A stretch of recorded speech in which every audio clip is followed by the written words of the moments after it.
Don't ever forget your curse, Justin. Don't ever forget it. It looms. Vividly. Is vividly over you. ingrained in my mind. You just brought my curse from the back dark crevices of my mind to the very forefront. And I thank you for that, Martin, for reminding me. That's where it should stay, so that you're aware of it. So that these things don't surprise you when they arrive. You might always be surprised. I don't think I can. I don't know how I can't not be surprised. You're just minding your own business. All of a sudden, Yeah. You can't put that in there. I'll cut it out. Relax.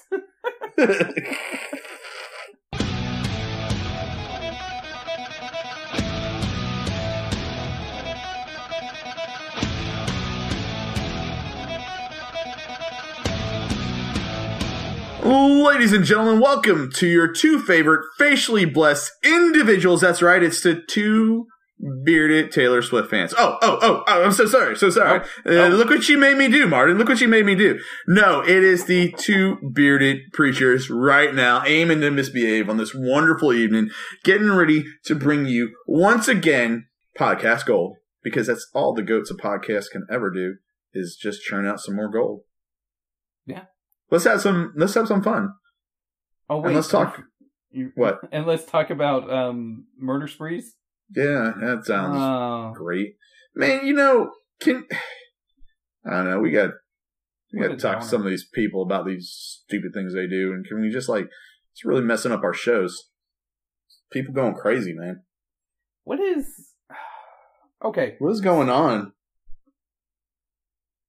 Are you gonna talk about it on Sunday? Are we talking about the same thing now? Did we transition? We transitioned, right? We transitioned. Okay, you're right. I mean, it's crazy. That's the thing about this whole situation. None of it makes sense.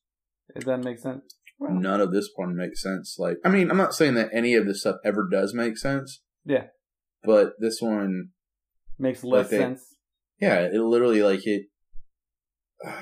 don't even know how to describe it, other than the completely depraved, yeah. I mean, he, and I'm wrong in saying this. I already know where I'm going with this, but literally the guy had everything going for him. One would think, yeah. Yeah, one would think, according to earthly standards, he had pretty much everything going for him. Yeah. Why do something like this? And so premeditated. This guy was legit planned out. Yeah. Legit. He knew everything he was doing. I don't understand the whole thing. And there's no motive. Have you heard of a motive yet? I've not heard of one, no. But, that's the most disturbing part.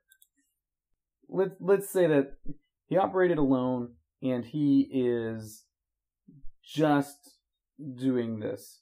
The only thing I could understand is that after his death, he'll have notoriety. Okay. It's guaranteed notoriety. Oh, it is. It absolutely is. But it's not good notoriety. No, but you actually hear about that a lot when it comes to mass murders and serial killers and everything like that they do stuff like this for that very reason. And I mean, and I guess wouldn't that be like a form of narcissism? Yeah.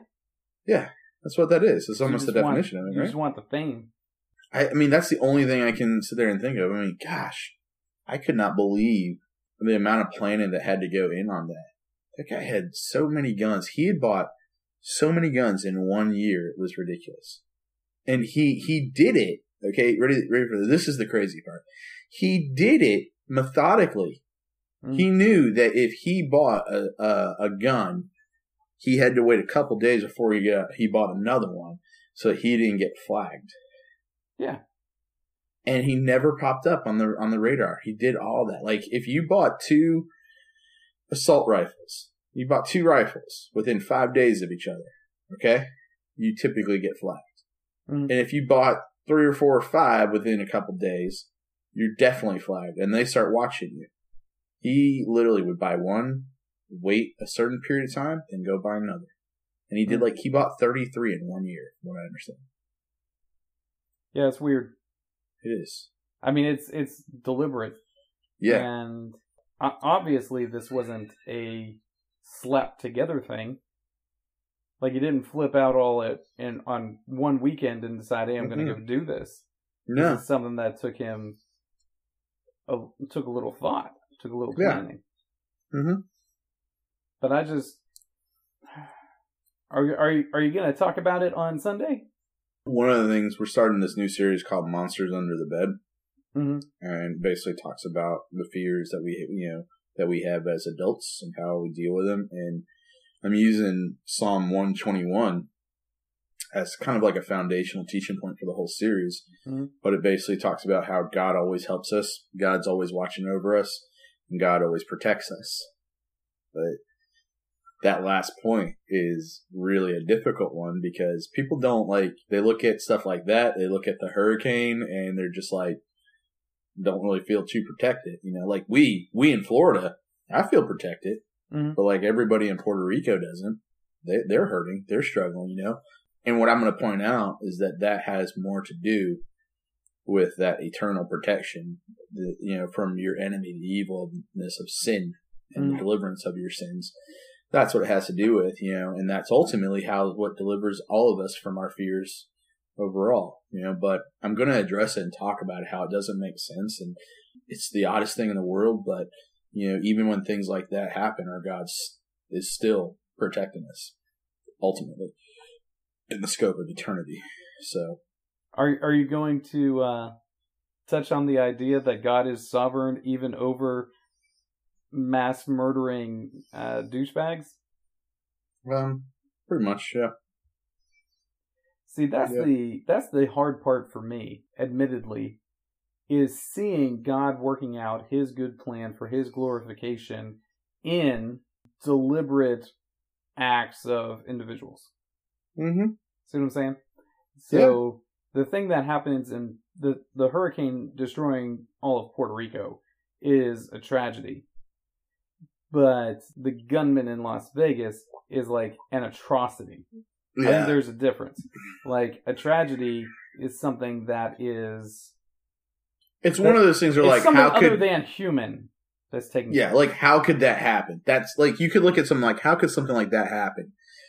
But with Vegas, you go, how could someone do something like this? Yeah.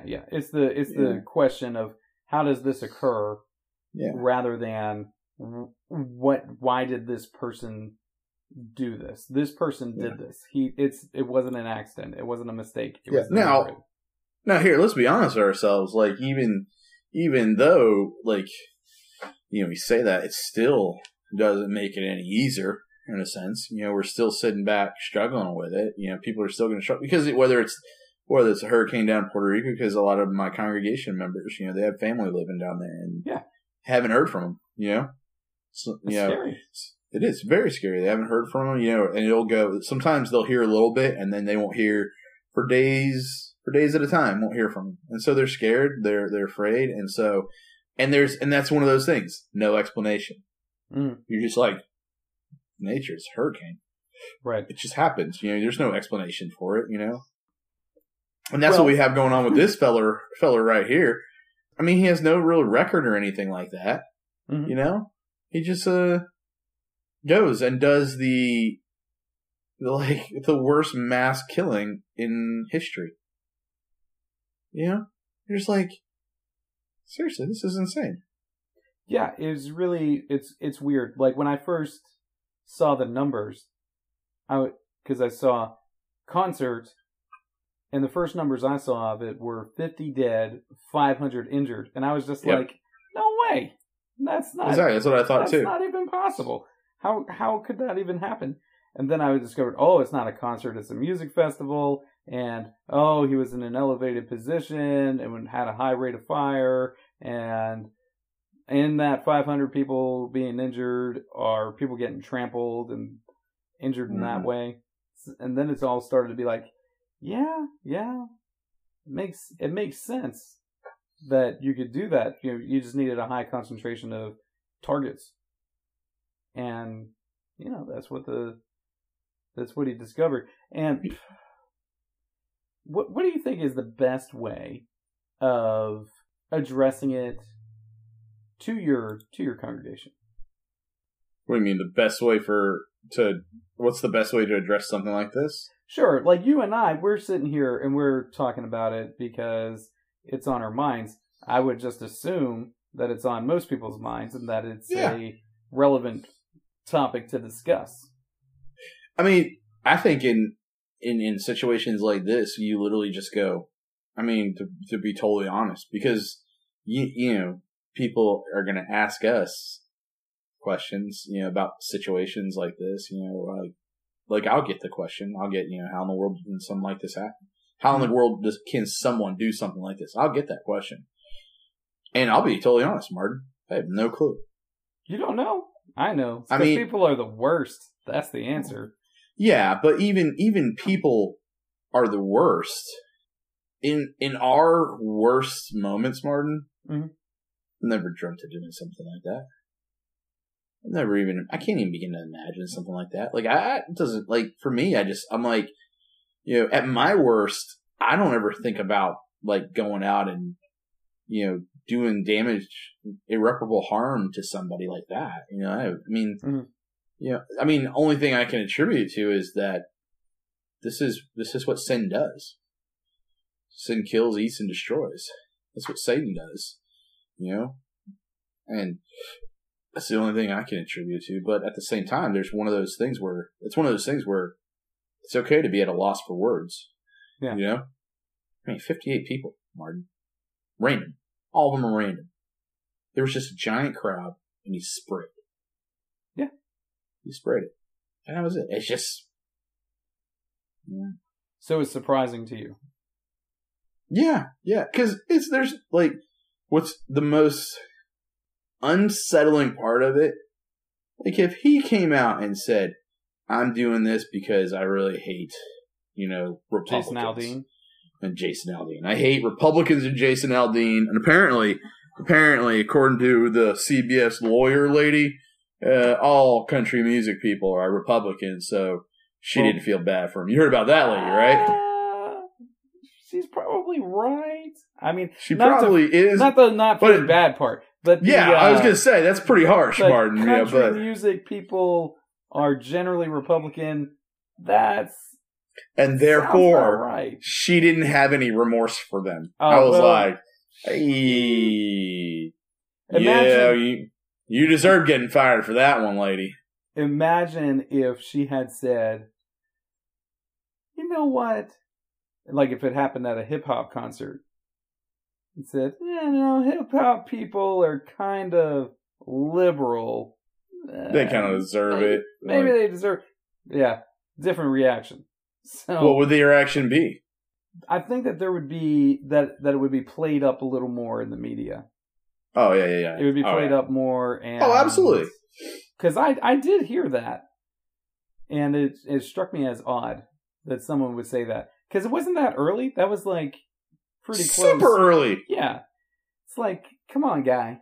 Calm it on down a little bit. Yeah. Let's... yeah. It was a lady. Just yet. It was a lady. Yeah. Yes. Ma'am? Pardon me, what are you thinking? We're going to need to take your Twitter away. You're out of line. Yeah. We're going to need to change all your passwords because you're... Just for a little bit. You're an idiot. Because you're an idiot. You're, quite frankly, one of the dumbest people ever. But, like, okay, so if like, you find a manifesto, because apparently they all have manifestos. Yeah. But this guy didn't get the memo. He didn't leave a manifesto anywhere. Unless they haven't found it. That would be more comfortable for you if there was a manifesto. And he's like, I hate all country music people because they're Republicans, so I'm going to kill them all, and this is, or he's like trying to make a point, hey, all you country music people and Republicans, think we should have guns. Look what they just did to you, something like that, like that would make sense. Or if it was a race thing, it's not that it would make sense, but at least there would have been a motive. You go, oh, that was his reason. Yeah, his reason still sucks, and his reason is stupid, and I don't agree with it, and I think it's still horrible, and he's still evil and insane. But then but at least it's something instead of going, I don't know, why'd he do it?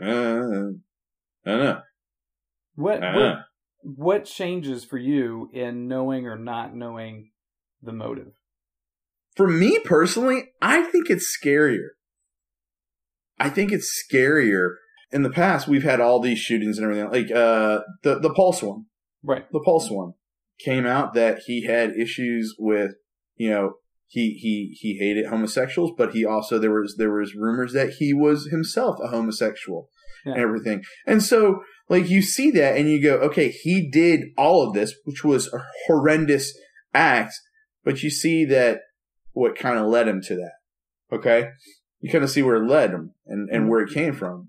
But this literally there is no explanation for it. There is no like his brother, they did like an interview. Of course, Martin, what do you think happens? We find out the guy's from Florida.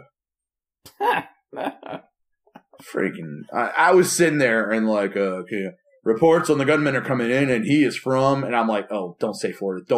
He's from Florida. And I was like, come on, man. Come on, can't get a break here. Did you really think it was from somewhere else? I was hoping, but I realized that I was probably wrong, but still. I was really hoping, Martin. It's just a 1 in 50 chance. 1 in 50 chance that it's Florida.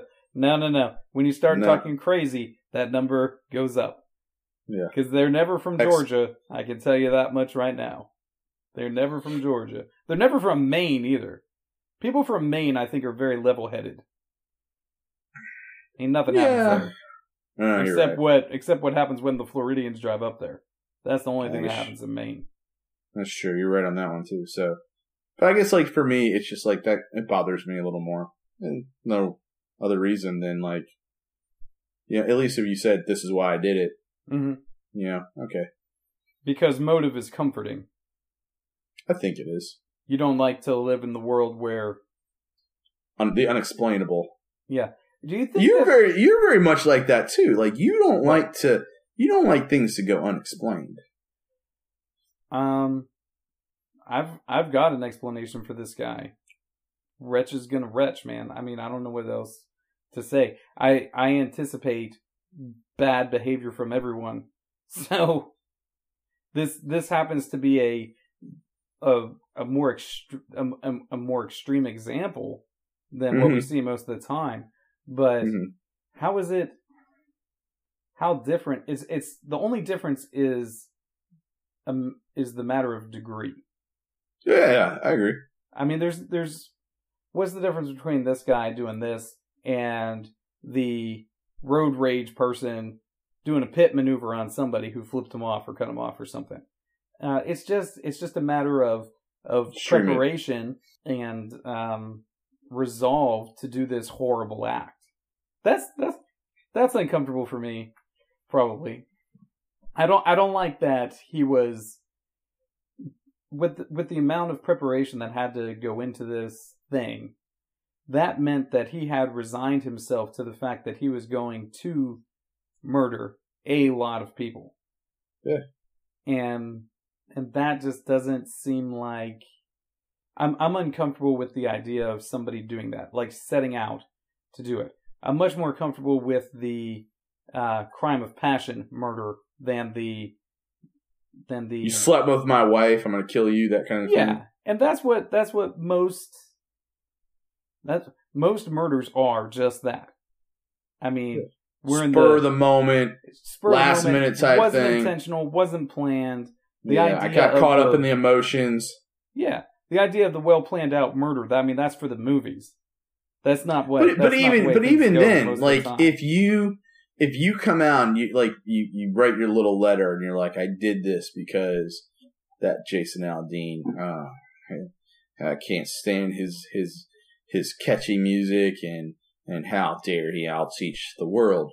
You at least like that is like, and I guess that would, in my opinion, would still be considered a crime of passion, although it would be an extreme version of it, because he's expressing his motives, he's expressing his feelings, he's expressing his opinion. Mm-hmm. But when you just have some dude that's like, I'm going to buy all these guns over a year's period of time. I'm going to modify them. I'm going to go through the effort of modifying them all. Which, Martin, that's a lot of freaking work. Okay? Mm-hmm. I'm going to get a hotel room in this expensive place and everything. And then I am going to set up cameras for watch out. I'm going to do this. I'm going to record. I guess apparently he recorded some of the shooting too and the killing. Mm-hmm. Okay. On his phone. And I'm going to do all of this and then I'm going to kill myself. You know, like and then you don't have any other explanation. There's nothing else to go on. None of his neighbors like, man, I was waiting for that guy to shoot somebody or do something crazy. Mm-hmm. You know, his girlfriend's all like, he did what? I had no idea he had any plans for violence. You know, I had no clue. And, you know, his brother's like, dude, this makes no sense. He was well off. He was extremely comfortable. He was retired and he would go and he would gamble. That's what he liked to do. He was living this dream or whatever. You know, nobody is sitting there going, oh, yeah, that guy killed people. Makes total sense. The guy was a creeper, man. He used to answer. He used to check his mail and his underwear, and his hair was always unkept and everything. And yeah, that guy. I could see that guy doing something crazy like that. He would always be wearing tighty whities and sitting out on his front porch with his wife beater and tighty whities, and I was always like, honey, I think he's looking at me. You know, like that kind of stuff. You'd be like, oh, all right, yeah, man, you're expecting that dude to do something bad. You always know something's wrong when they're getting their mail in their underpants. Yeah, and they're wearing tighty whities and they're checking their mail. That's the official sign. That's the most unsettling part of Breaking Bad, that Walter White's wearing tighty whities, so it goes to reason. Exactly. You don't wear tighty whities, do you? No, man. I will never wear tighty whities. All right, good. I'm glad to hear it. We're on the same page. At least we're on the same page with that. That's right. So no deep thoughts, no profound insights. You don't have no blogs going up about it or something like that? I'm not blogging about this, man. The guy doesn't deserve more than that. I don't even think we should say his name. That's the best thing we could do. I don't even know his name, bro. Strike his freaking name from the records. Never mention it again. That's what he wanted. That's the bottom line. That's what a narcissist does. Well, I mean, we assume that's what he wanted. And that's probably comforting for us, too. He might not have cared about that at all. Who knows? I think the most uncomfortable thought for us is the idea that somebody might go out there and kill people just because they like it. And that is their sole motivation. That is the scary part. You go and watch these horror movies and killer clowns and whatnot, and Pennywise in the sewers and all those sorts of things.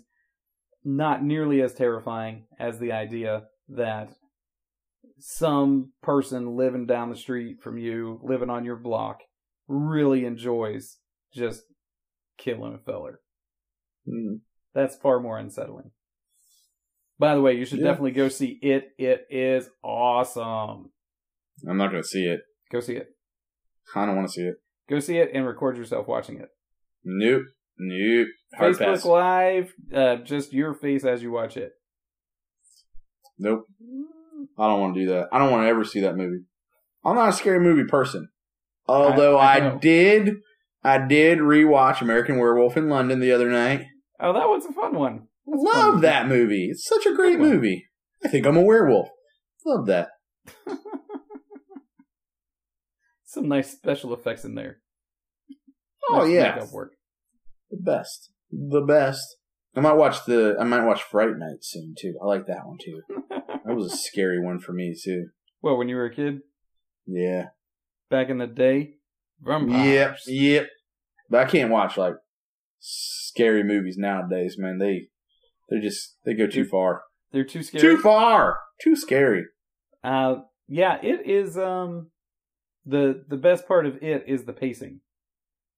It moves from scare to scare pretty quick. Really? Yeah.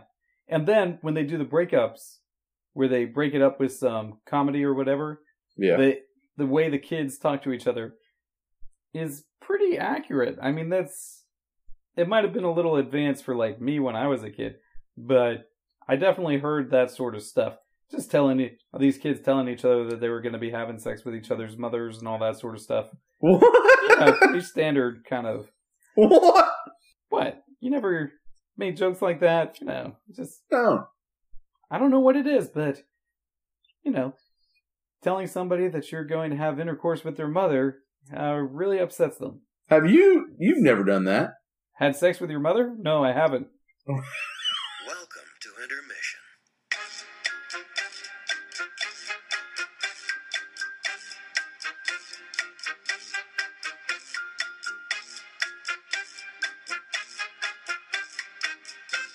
Yeah, intermission.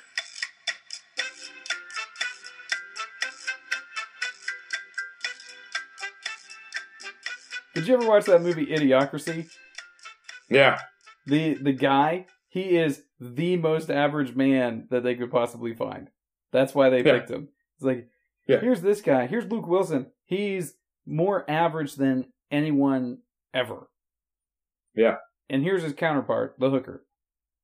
Also extremely average in every possible way. But being super average worked out for them in the distant future when everybody was less than intelligent. Works pretty good. I'm just going to keep going. I'm going to do everything kind of good. And then when everybody else gets so dumb, I'm going to look like a genius. That's right. Oh my gosh, Justin's a genius. Well, I'm pretty sure that depending on your political feelings, you might believe that we're on our way to living in idiocracy right now. I think that's exactly... Everybody's all like, oh, Trump's our president. Oh, here we go. I think we should all vote for Terry Crews for president. Just write him in. See if it happens. It'd be hilarious. It would be. I'm pretty sure our next president is going to be Dwayne The Rock Johnson, though. Let's just be honest with ourselves. All bets are off, bro. The new Mitch Buchanan? It could be anybody except for Ted Hillary. Cruz. Except for Hillary. I'm sorry. I had to say it. I'm gonna get some hate on that one, man. They're gonna put a little extra stank on it too. So I'm gonna get some hate mail for that one. Oh, how dare you, Justin? How dare you talk about crooked and corrupt Hillary that way? Oh, did I say crooked and corrupt? I mean wonderful and great Hillary. Yeah, whatever. Hey man, where I live, it's all good. We just try and decide what kind of Republican we're going to vote for. That's the only election we care about here. So the rest of that stuff is whatever. The prelims. That's right. We don't even vote in the regular election. It's no point. We figured the primaries. Primaries don't matter. After the primaries, you're just like, all right, well. Whatever. What happens, happens. That's right. I don't care about the general election. Forget that noise. Nobody got time for that. Nobody got time for it. So, yeah, a lot of people think we're on our way there now, so. That's cool, though. It's whatever. That was a pretty sweet movie. I'm looking Idiocracy forward... or It? Yeah, Idiocracy. Well, both of them, really. In different ways, though. They're not the... Yeah. Idiocracy is not a very good horror movie. Except that we're kind of living it. Isn't a very comedy, except that it's pretty hilarious. So, I don't know what to say. Yeah, I'm not seeing it. There's a great scene in it where Pennywise is across the creek, and he holds up a severed arm, and he waves it at somebody like he's saying hello. Oh, it's so creepy. It's just like, oh, it's awful. And when he does the dance, ugh. What's his dance? It's like the thing where you put your arms down and you kick your leg out to the side, and then you switch and kick your other leg out to the side, and you just swing him back and forth like that. But the look on his face is so horrible. It's like, it's awful. Oh, so he was twerking. So he's twerking. Yeah, but it's like a 1930s twerk, so it's hard to tell that it's twerk. Gotcha. It's good. Twerking before it was twerking. Hey, he's gonna turn that twerking into working. No time. That's right. I'm really looking forward, now that I saw it, I'm really looking forward to Chapter 2. When they come back as adults. Looking forward to that. Oh, this was just the kid one? Just kids. Now, didn't the original, it was all one movie? Wasn't the original all one movie? It was like a miniseries. Oh, it was? Yeah. How many parts were in the miniseries? I don't know. But And I know was it a TV miniseries? Yeah. And then they put it all together into a movie later on. No, I think it was always just a miniseries. But it wasn't... Yeah, it's... Oh, stop saying it. Okay. It's just creepy. But it wasn't terribly scary. You know? No, the original was scary. I saw some of it. I didn't sleep for months. Yeah, but you're hyper susceptible to that sort of stuff, so... I'm not hyper susceptible. I'm not lactose sensitive. I'm not. You are. I really like it. I love it. It's the best. I love it. It doesn't make any sense. I love it, Martin. Suck that free frappuccino I got today. I sucked that down in no time. Went right through me. Today, I made supper for the Wednesday night study, which usually has a whole mess of kids, but there was a middle school football game, so we were missing a bunch of them today. Mm-hmm. Anyway, I made supper, and I only used 1 stick of butter in the entire supper. Not bad for me. What were you making with all that butter? What? No, that's a little tiny bit of butter. But what were you making? Oh, I made, I just put that in the corn. I made roast beef over some potatoes and carrots and onions. And we had corn and as a side and some salad and some fat cakes.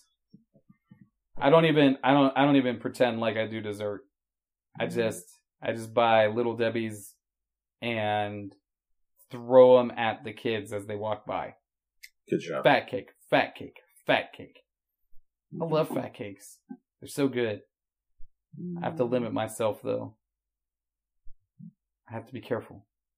Yeah. We had pizza at youth group tonight. Yeah. Do you normally do that? You know guys normally eat? Yeah. We have a meal each week.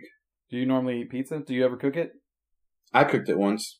So Was it delicious? Did you add extra cheese? Of course. Yeah, lots of cheese. So I'm going to get Faye to start doing it from now on, though. She's not going to do it next week. Someone else is going to do it next week. And then the week after that, we're going to do it again. Mm-hmm. So I'm trying to get like a rotation of parents down to do it. So yeah. But yeah, we do that. But we had that, and then had more kids at youth group tonight. It was really cool. It was great. You know, so it's starting to grow, and they all making it happen, huh? Yeah, he's doing a great job. Good deal. Very great job. Very proud of him. Very good lesson tonight, and he's growing. I'm really proud of him. But okay, so I am the oldest one there. By far. And I'm going to say something, Martin. I want you to respond, okay? Okay. Appropriately. What you think the answer is. When I say, so here we're playing this game and it gets down to 2 kids left. Mm-hmm. And I look at them and it's 2 young men. I go, all right, Thunderdome rules. What does that mean, Martin? When I say 2 men enter. 1 man leaves. Thank you. Oh my gosh. Everybody knows Thunderdome rules. No, everybody does not.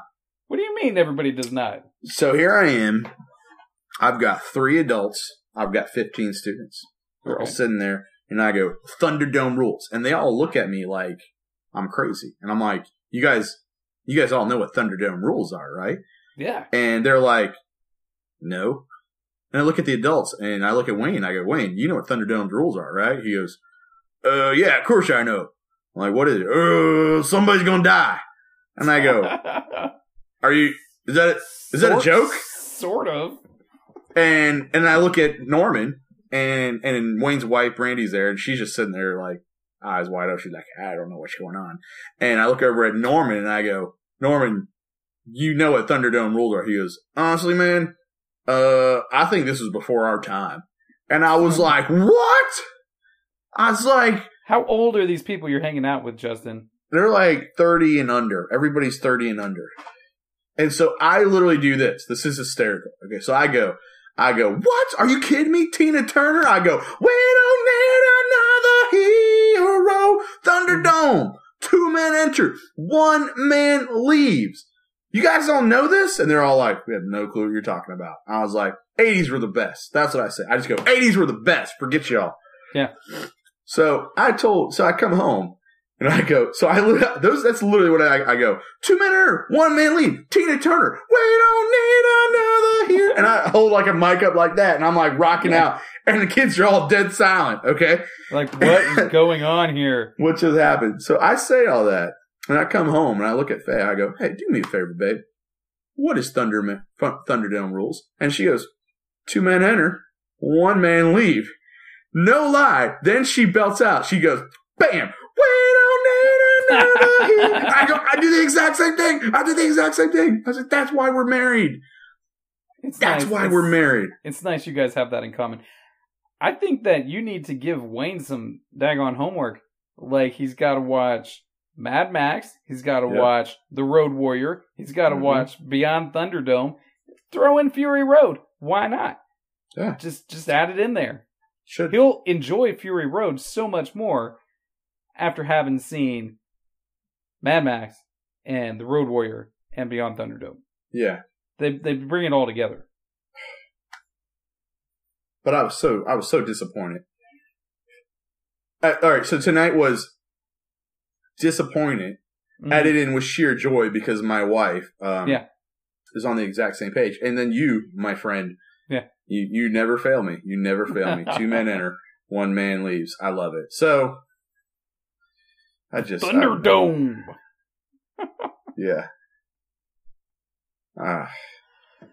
I got so much to teach these kids. Is this what it is to grow older, Justin? That people just have no idea what you're talking about? Yeah, I guess so. Jim always used to like say all kinds of weird crap to me, like about big band music and all these old trumpet players, and I'm like, what are you talking about, old man? Oh, this don't make no sense. And I guess this is happening to me now. Yeah, it is. You know what happens to me? Is I make all those references, and instead of them not getting it because I'm too old, they don't get it because I'm too young. Ooh. Yeah. I made some Star Wars references, and I just had to turn to Leon and say, "You're the only one that gets this." He's like, "Yeah, I know." and I'm like, "It's Star Wars. All of you should get this," but they don't. It's a significant cultural difference up here, man. It's weird. Yeah. Pop culture stuff doesn't really fly. I mean, people might know it, they might not, but they're not going to admit it, even if they do. So it's definitely hit and miss. Hit and miss. It was so disappointing tonight. Like, it was like, I literally was like, crap, they really don't know it. Like, this is really weird. Like, come on, guys. You know, look at Wayne. He's all like, somebody's gonna die. I was like, oh my gosh, I just want to punch you right now. I've never wanted to punch you so much in my entire life. You know? Well, I think that you can work on it and help to fix him a little bit. Yeah. He's obviously broken. I mean, he's doing a great job as a youth minister, but we really got to get this pop culture going. I mean, he's got to know his... How is he going to understand any jokes in Family Guy without having a solid 80s movie background? He's not going to get any of the jokes. No. It's all going to fly right over his head. He's probably going to be sitting back saying, man, this isn't even funny. It's like, no, it's funny. You're just ignorant.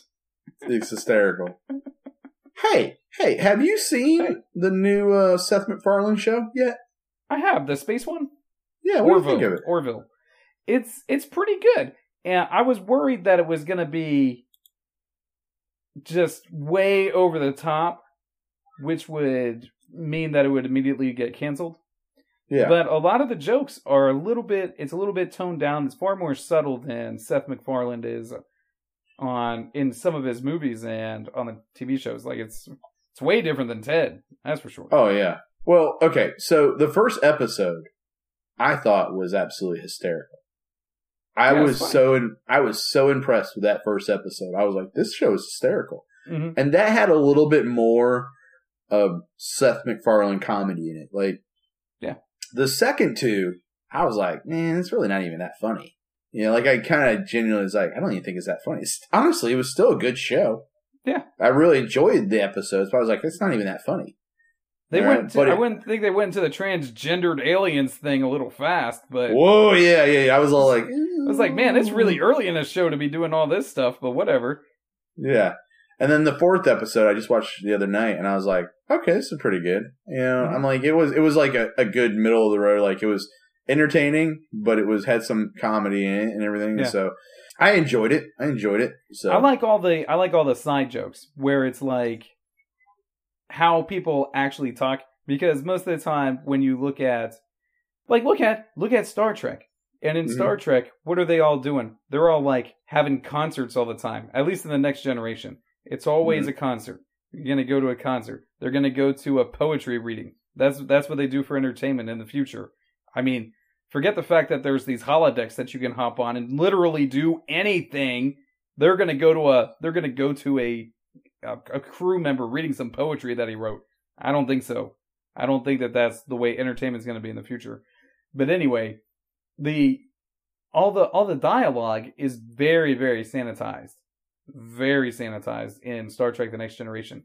But in the Orville, they're like talking how people regularly talk, where they're sort of like making jokes and saying that the things that they like or the things they don't like, or why they think the captain's stupid. All that stuff is legitimate. That stuff. It's good. It rings true to me, and it's funny. So I dig it. Yeah, I'm liking it, so I'm a fan of it. Apparently, it's doing pretty good too. Like, people are actually kind of watching liking it. Yeah, people are actually watching. I don't know how long. They'll probably only get one season out of it. It's Fox, so if everybody loves it and it's awesome, it'll be one season and maybe a movie afterwards if you're lucky. Yeah, that's a reference to Serenity. Brown coats for life. Yeah, aiming to misbehave. You know, I wish they would bring. I wish we could get more, but sometimes it's just when you have something like that that's just so good. Maybe that's all we need, Martin. Don't know what it got till it's gone. You just don't know. True. Maybe you don't. Maybe you don't. I don't know. Oh, poor Mal. I still believe in you, Mal. Yeah, but I hear that Castle show is pretty good too. So, It's no Firefly, man. Well, nothing is. Yeah, that's exactly. a fact. Fact of life. And when you're learning the facts of life, right?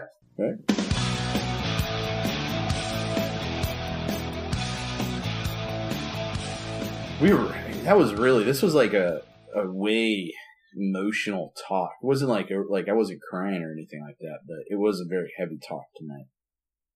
Well, I mean, I think that stuff just sort of weighs on us, and one of the things that I enjoy about our conversations is that I don't feel like I have to have all the answers for you.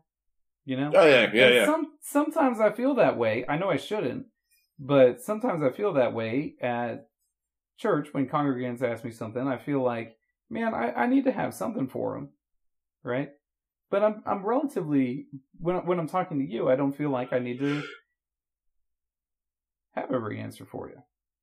I don't feel like I'm alright with that.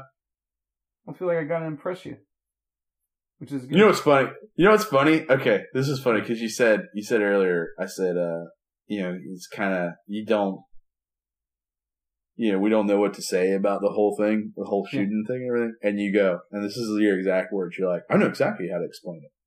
Because that's you. Because that's part of your personality. You have to have an explanation for everything. Like, yeah, you don't feel like you have to explain to me, but you do feel like you have to have an explanation for everything. And so you go, said these are your exact words. I know exactly how to explain it. Wretch is going to retch.